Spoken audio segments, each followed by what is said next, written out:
Every month, millions of people arrive at Canada's borders.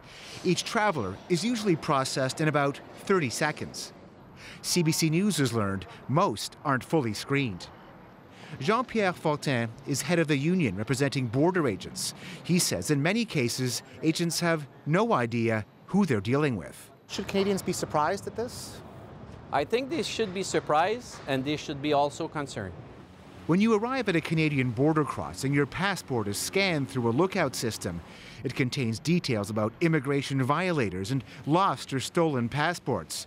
What guards at primary inspection lines don't have is CPIC. That's Canada's national police database. It reveals who has criminal convictions, who's wanted, and who might be a threat. The only way when you're coming into Canada that people can get caught is if they are in the CBSA lookout system. Otherwise, you're coming in and we don't even know if you're a criminal or not.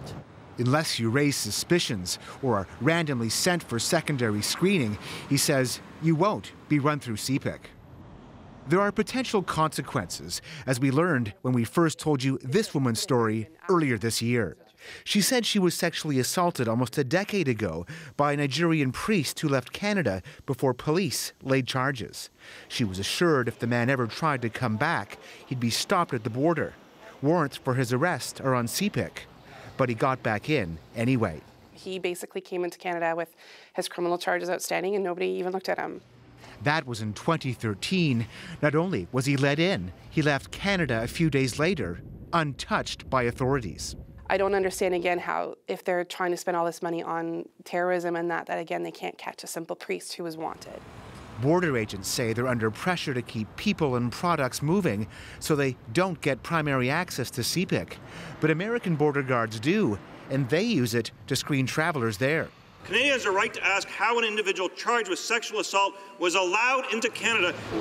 Today, the government that prides itself on being tough on crime was accused of being soft on border security. Our government has increased the number of border service officers by 26%, Mr. Speaker.